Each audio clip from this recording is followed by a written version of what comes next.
చాలా చాలా బాగుందండి. మామూలుగా కూటమి బాగానే ఉందండి, పరిచయం బాగానే ఉంది కానీ స్లోగా నడుస్తుంది. డబ్బులు పడలేదు అంటున్నారు అధికారులు కూడా, వాళ్ళని కూడా పట్టించుకొని వాళ్ళకు కూడా డబ్బులు వేస్తే. నమస్కారం అమ్మా, మీ పేరు? నా పేరు ఝాన్సీ అండి. లోకేష్ గారు మంగళగిరి నియోజకవర్గ ఎమ్మెల్యే కదా, 16 నెలలైంది. ఎలా ఉందండి అభివృద్ధి పరిపాలన? చాలా చాలా బాగుందండి. బాగుందండి. పథకాలు ఏమైనా అందుతున్నాయండి మీకు? అన్ని అందుతున్నాయండి, కానీ డాక్టర్ మాత్రం ఇయ్యాలండి. అది ఒకటే. రోడ్లు మంచినీటి సదుపాయాలు ఎలా ఉన్నాయండి? అన్ని బాగానే ఉన్నాయండి. బాగానే ఉన్నాయి.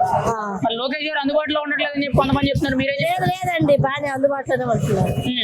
అవునండి. ఇప్పుడు మీకు ఏదైనా సమస్య ఉంటే మరి ఎవరిని కలుపుతున్నారండి? మేము ఎమ్మెల్యే గారిని కలుపుతున్నాం. అంటే ఆయన అందుబాటులో ఉంటున్నారు అయితే. ఉంటున్నారండి. కూటమి ప్రభుత్వ పరిపాలన వచ్చి 16 నెలలు అయింది కదా. అవును. మరి మంగళగిరి నియోజకవర్గంలో నారా లోకేష్ గారి పనితనం ఎలా ఉంది? రాష్ట్ర వ్యాప్తంగా పవన్ కళ్యాణ్, చంద్రబాబు పరిపాలన ఎలా ఉందంటారు? మామూలుగా కూటమి బాగానే ఉందండి. మా ఎమ్మెల్యే గారి పద్ధతి ఇంకా బాగుందండి. ఇక అయితే ఇక్కడ విషయం ఏంటంటే ఒకళ్ళు మంచి పడితే ఒకళ్ళు చెడు ఇలాంటివి వస్తున్నాయి, కానీ మామూలుగా అయితే మామూలుగా బాగానే ఉంది. మంగళగిరి బాగుందంటారా? మంగళగిరి బాగుంది. మరి నారా లోకేష్ గారు వచ్చిన తర్వాత ఇక్కడ మీకు అభివృద్ధి ఏం జరిగింది? ఎంతవరకు జరిగింది? ఇక్కడ మంగళగిరి మాత్రం బాగా, ఇంతకు ముందు కూడా ఎలక్షన్ కాకముందు నుంచి కూడా ఆయన లైన్ లో మంచి పనులు చేశాడు బాగా. మరి ఇప్పుడు ఎలా ఉందంట? ఇప్పుడు కూడా బాగానే ఉంది. బాగుంది. మా ఎమ్మెల్యే గారు మాకు అనుకూలంగా అక్కడ అన్ని ఎవరికి అవసరం అయినా కానీ ఎమ్మెల్యే గారు చూసుకుంటారు. ఇక్కడ కొంతమంది మాట్లాడుతుంటే విన్నాను, చనిపోయిన వాళ్ళకి డబ్బులు ఇవ్వడాలు, పెళ్లిళ్ళు చేసుకున్న వాళ్ళకి కానుకలు ఇవ్వడాలు, ఇలాంటివేవో సేవా కార్యక్రమాలు సొంత డబ్బులతో చేస్తున్నారన్నారు. అవి ఎంతవరకు నిజమండి? మీకేమైనా అందినాయి? మామూలుగా అయితే మాకు అలాంటి ఇన్సిడెంట్ ఏం జరగలేదు, కానీ నారా లోకేష్ గారు మాత్రం ఇలా చేస్తున్నాడని మాత్రం చాలా మంది చెప్పుకుంటారు. అది మరి రాష్ట్ర వ్యాప్తంగా ఎలా ఉందంటారు పరిపాలన? రాష్ట్ర వ్యాప్తంగా అంటే నేను ఇక్కడ ఉండేవాడిని అండి, బయట అంటే తిరుగుతూ ఉంటారు కదా ఇప్పుడు. బయట నేను వెళ్ళను. ఓకే. మరి నారా లోకేష్ గారు మంచి మెజార్టీతో ఫస్ట్ టైం ఎమ్మెల్యే అయ్యారు కదా. అవును. మరి మీకు అందుబాటులో ఉంటున్నారా లేదా? మాకు అందుబాటులో బాగా ఉంటారు. బాగుంది. అవును. మరి ఇంకా బాగా అభివృద్ధి చెందుతుంటారా మంగళగిరి? మంగళగిరి చుట్టుపక్కల అన్ని ఊర్లకి ఇదే సెంటర్ అండి, బాగుంటుంది అభివృద్ధి. మరి నారా లోకేష్ గారి గురించి మీరు ఏం చెప్తారు? Good, very good MLA. Sir, government అధికారంలోకి వచ్చి, అంటే కూటమి గవర్నమెంట్ అధికారంలోకి వచ్చి 16 నెలలు అయింది కదండి, ఎలా ఉందండి పరిపాలన? పరిపాలన బాగానే ఉంది. ఇచ్చే పథకాలు కూడా బాగానే ఇస్తున్నారు. కాకపోతే ప్రభుత్వ ఖజానాలు లేకపోవటం వల్ల స్లోగా నడుస్తుంది. ఇయర్ అయిపోయితే కొంచెం స్పీడప్ అవుద్దని మా ఆలోచన కూడా ఉంది. అంటే ఇప్పుడు మీరు అమరావతి పరిసర ప్రాంతాల్లో మంగళగిరిలో ఉన్నారు కాబట్టి అమరావతిని అప్పుడప్పుడైనా చూస్తూ ఉంటారు, వెళ్ళి వస్తూ ఉంటారు కాబట్టి ఎలా ఉంది? గతంతో పోల్చుకుంటే ఏమైనా మార్పులు చేర్పులు ఏమైనా జరిగాయంటారా అమరావతిలో? అంతకు ముందుల మొత్తం బీళ్లు పడిపోయి ఉంది కదా, అది 3 రాజధానులు అన్నారు కదా అప్పుడు ముఖ్యమంత్రి గారు. ఇప్పుడు ఏమన్నా ఈ ముఖ్యమంత్రి గారు ఇక్కడే కాబట్టి మనకి పనులు అక్కడ స్టార్ట్ అయినాయి. పనులు మొత్తం స్లోగా ఈ వర్క్ జరుగుతుంది, బాగా జరుగుతుంది. వర్క్ స్లోగా స్టార్ట్ అయినాయి. అప్పటికన్నా ఇప్పుడు బాగా అమరావతిలో బాగా కనపడుతుందని కూడా మనం కొంచెం మార్పులు వచ్చాయంట. మార్పు బాగా కనపడింది. అంటే 100% లో మీరు చూసుకున్నట్లయితే దాదాపు 50% వచ్చేసింది. ఇంకా 50% ఉంది బాగు చేయాల్సింది. ఓకే. ఇప్పుడు ముఖ్యంగా గత ప్రభుత్వంలో రోడ్లు మైనస్ అని చెప్పి చాలా మంది కూడా సోషల్ మీడియాలో ట్రోల్ చేసేవారు. ఇప్పుడు రోడ్లు ఎలా ఉన్నాయంటారు? ఏమైనా మారినాయా లేకపోతే గతంలో? ఆ విషయం గురించి చెప్పినట్టయితే మన ఇప్పుడు గౌరవనీయమైన ఇప్పుడు ఎవరైనా సరే, ఏ ముఖ్యమంత్రి ఉన్నా సరే గౌరవంగా మనం చెప్పుకోవచ్చు. ఎందుకంటే ఆ ముఖ్యమంత్రి గురించి మనం ఎందుకు చెప్పుకుంటాం అంటే, అంతకుముందులో మన ప్రభుత్వంలో అయితే రోడ్లు మరీ దారుణంగా పడిపోయి 2 వీలర్లు అయితే భార్యాభర్తలు ఇరిగిపోయిన వాళ్ళు ఉన్నారు, ఆ రోడ్లు లేకపోవటం వల్ల. కాకపోతే ఈ రోజు ఫస్ట్ ఈయన వచ్చిన 2 నెలలకి చక్కగా రోడ్లు ఇచ్చారు. అంటే రోడ్లు వేయటం అంటే వాటిని ముందర గుంటలు పుడిచి దానికి ఒక రకమైన ఒక నీట్నెస్ తీసుకొచ్చి చేయటం అనేది చేశారు. చాలా ఫస్ట్ చేయాల్సింది అదే కదండి మనిషికి కావాల్సింది. ఎక్కడికైనా వెళ్ళాలన్నా, కుటుంబం ఎక్కడికైనా వెళ్ళాలన్నా 2 వీలర్తో వెళ్ళేటప్పుడు రోడ్డు బాగోకపోతే పడిపోతే అది ఆ ప్రభుత్వం పట్టించుకోలేదు. ఈ ప్రభుత్వం 100% పట్టుకుంది, చేసింది.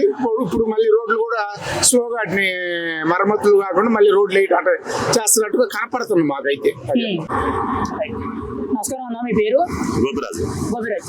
ఇప్పుడు కూటమి ప్రభుత్వం అధికారంలోకి వచ్చి 16 నెలలు అయింది. మేము సూపర్ 6 సూపర్ హిట్ అని చెప్తుంది, అభివృద్ధి చేస్తున్నాం అంటుంది, పక్క పథకాలు ఇస్తున్నాం అని అంటుంది. మీకేమనిపించింది? అసలు అభివృద్ధి ఎలా ఉంది, సంక్షేమాలు ఎలా ఉంది? బాగానే ఉంది, సంక్షేమం బాగానే ఉంది. అదే కొంతమందికి డబ్బులు పడలేదు అంటున్నారు. అధికారులు కూడా వాళ్ళని కూడా పట్టించుకొని వాళ్ళకు కూడా డబ్బులు వేస్తే సూపర్ 6 పథకాలు బాగా అమలుకి కోరుకుంటున్నాం. ఇప్పుడు మరి అభివృద్ధి విషయంలో ఎలా ఉందని బాగానే ఉంది, బాగానే ఉంది. ముఖ్యంగా రోడ్లు గతంలో చాలా మైనస్ తీసుకొచ్చినాయి అని చెప్పారు గత ప్రభుత్వానికి. మరి ఇప్పుడు వీళ్ళు వచ్చిన తర్వాత రోడ్లు ఏమైనా మారినాయా లేదా అలాగే రోడ్లు మా రోడ్లు వేసారు, బాగానే ఉన్నాయి. ఇటువైపు అంతే రోడ్లు మొత్తం బాగున్నాయి, బాగుందండి, సూపర్ గా ఉన్నాయి. ఓకే. ఇప్పుడు మరి చంద్రబాబు నాయుడు గారు ఖచ్చితంగా అమరావతి పోలవరం పూర్తి చేసి ఎన్నికలకు వెళ్తా ఉన్నారు కదా, పూర్తి అవుద్ది అంటారా అమరావతి అనేది? పూర్తి చేస్తా అన్నాడుగా, చేస్తాడు. మరి ప్రభుత్వ పనితీరు గురించి మీరేం చెప్తారు? మళ్ళీ జగన్మోహన్ రెడ్డి గారు నేను 29లో వస్తానని ఆయన కూడా చెప్తున్నారు కదా. పనితీరు బాగుంటే వస్తాడు, అభివృద్ధి బాగుంటే మళ్ళీ వస్తాడు చంద్రబాబు. మరి జగన్ గారు వచ్చే అవకాశం లేదంటారా? మరి ఇంకా అవ్వలేదుగా, ఇంకా టైం ఉందిగా. మరి ఆయన ఖచ్చితంగా నేను 29 మళ్ళీ 16 నెలలాగా అయింది, ఇంకా 3 సంవత్సరాల పైన ఉంది, చూస్తాం. సార్ నమస్కారం సార్, మీ పేరు? నమస్తే, నా పేరు నాగేశ్వరరావు. సార్ గవర్నమెంట్ అధికారంలోకి వచ్చి అంటే కూటమి government Chandrababu Pawan Kalyan double engine సర్కార్ తో 16 నెలలు అయింది అధికారంలోకి వచ్చి. ఎలా ఉంది సార్? వీళ్ళు మాటలు చెప్తున్నారు, చేతల్లో ఎంతవరకు కనబడుతుంది? అన్ని చేసేమని అంటున్నారు, పథకాలు అంటున్నారు, ఇంకోవైపు అభివృద్ధి అని అంటున్నారు. మీకేం కనిపిస్తుంది? వరుసగా గ్రాడ్యువల్ గా ఒకటి పూర్తి చేసుకొస్తున్నారు. ముఖ్యంగా మా మంగళగిరి నియోజకవర్గంలో లోకేష్ గారు ఏదైనా సబ్మిట్ చెప్పిన వెంటనే రియాక్ట్ అయ్యి మళ్ళీ పూర్తి చేయడానికి ప్రయత్నిస్తున్నారు. అంతా చాలా వరకు బాగా ఇప్పటివరకు బాగానే ఉన్నది. స్టేట్ లెవెల్ ఎలా ఉందంటారు సార్? అంటే చాలా ప్రధాన సమస్యలు ఉండేవి కదా గతంలో, ఇప్పుడు వాటిని ఎలా రెక్టిఫై చేస్తున్నారు? ఇక్కడ నాకు తెలిసినంత వరకు మ్యాక్సిమం రెక్టిఫై చేస్తున్నారు. 1-2 అంటే పెళ్లి స్లోగా పూర్తి చేయడానికి ప్రయత్నిస్తున్నారు. ఇంతకుముందు బస్సు ఆడవాళ్ళకి ఫ్రీ బస్సు లేదు, ఇప్పుడు పెట్టారు, వాళ్ళు చాలా సంతోషిస్తున్నారు. పేదవాళ్ళు కూడా వాళ్ళ పనులు పూర్తి చేసుకొని వచ్చేసి నెలకి 2-3 వేల రూపాయలు మిగులుతున్నాయి వాళ్ళకి కూడా. ఇలాంటి స్కీమ్ కూడా చాలా బాగా ఉన్నది. ఇప్పుడు మెయిన్ గా పెన్షన్లు అనేవి మన దేశంలో ఇప్పుడు వరకు ఏ రాష్ట్రం కూడా ఇంత పెన్షన్లు ఇవ్వట్లేదు. మన రాష్ట్రంలో మాత్రమే హైయెస్ట్ పెన్షన్లు ఇస్తారు. మరి దాని మీద మీ అభిప్రాయం ఏంటి? అంతంత పెన్షన్లు కూడా అవసరం అంటారా, లేదంటే ఖచ్చితంగా అనవసరం అంటారా? పెన్షన్లు అవసరం, ఎందుకంటే పేదవాళ్ళు ఉంటారు, ముసలి వాళ్ళు ఉంటారు. కానీ ఉన్న వాళ్ళు కూడా పెన్షన్ తీసేసుకుంటున్నారు. డాబాలు, బిల్డింగ్లు, ఆటోలు, కార్లు ఉండి కూడా అది ఒకటి నేను తినిసే పర్లా. అది ఎందుకు నేను తినట్లేదు? గత ప్రభుత్వంలోనూ ఓట్లు పోతాయన్న ఉద్దేశంతో చేయట్లేదు. ఇప్పుడు అది అలాగే ఆరోగ్యశ్రీ కూడా విపరీతంగా ఇచ్చేసారు. దానివల్ల కూడా గవర్నమెంట్ లాసే, ఉన్నవాడు కూడా ఇదే పనిలో ఉన్నాడు. అది ఆరోగ్యశ్రీ ఉపయోగించుకుంటున్నాడు. అది పేద ప్రజలకి చేరడం చాలా మంచిది అనుకుంటున్నారు. ఇప్పుడు చంద్రబాబు నాయుడు గారు ఆరోగ్యశ్రీ పథకాన్ని తీసేసి కొత్తగా జీవిత బీమా కింద 25 లక్షల రూపాయల కుటుంబానికి హెల్త్ ఇన్సూరెన్స్ పేరుతో తీసుకొస్తున్నారు కొత్త పథకాన్ని. అంటే ఆరోగ్యశ్రీలో కొన్ని మాత్రమే చేయించుకోవడానికి ఉండేది, ఇప్పుడు దాన్ని 25 లక్షల వరకు కూడా పొడిగించి ఇంట్లో ఎంతమంది ఉన్నా సరే వాళ్ళందరికీ కూడా ఆరోగ్యశ్రీ వర్తించే విధంగా కొత్త పథకాన్ని తీసుకొస్తున్నారు. దీనివల్ల ఉపయోగం ఉందంటారా? ఉపయోగం ఉంది. దీర్ఘకాలిక డిసీజ్ జబ్బులు ఉన్న వాళ్ళు, క్యాన్సర్, అనేక రకాల సమస్యలతో ఉండే వాళ్ళు ఇలాంటివి ఉపయోగించుకోవడానికి అవసరం ఉంటుంది. మరి దీన్ని ఆరోగ్యశ్రీ ఆపేశారని చెప్పి వైసీపీ నెగిటివ్ గా మాట్లాడుతుంది, మీరేం చెప్తారు దానికి? ఇది కేవలం పేర్లు మార్చారు తప్ప అన్ని బాగానే ఉన్నాయి. సార్ నమస్కారం సార్, మీ పేరు? సుబ్రహ్మణ్యం. సార్ మంగళగిరిలో నారా లోకేష్ గారు గెలిచి 16 నెలలు అయింది కదా, మరి ఆయన పనితనం ఎలా ఉంది? మొట్టమొదటిసారిగా మీకు ఎమ్మెల్యే అయ్యారు, ఆయన ఎలా పని చేస్తున్నారు? పనితనం బాగానే ఉంది, కానీ మాకేంటంటే మంగళగిరి పక్కన ఆనుకునే ఉన్న నవలూరు విలేజ్, అది కార్పొరేషన్ ట్యాక్స్ వసూలు చేస్తున్నారు. కానీ దానికి డెవలప్మెంట్ అనేది ఎక్కడ రోడ్లు కానీ డ్రైనేజ్ సిస్టమ్ కానీ లేదు. వర్షాలు వచ్చి మొత్తం ఎక్కడ చూసా మొత్తం భయంకరంగా ఉన్నాయి. పెద్దవాళ్ళు ఎవరు నడవలేకపోతే రోడ్డు మీద నడవాలంట, పడిపోతారు. రోడ్లు అట్లా ఉన్నాయి, సిమెంట్ రోడ్లు ఎక్కడ లేవు.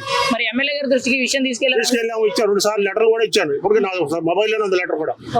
ఆ లెటర్ కూడా ఇచ్చాను, దానికి మటుకు ఏం యాక్షన్ లేదు.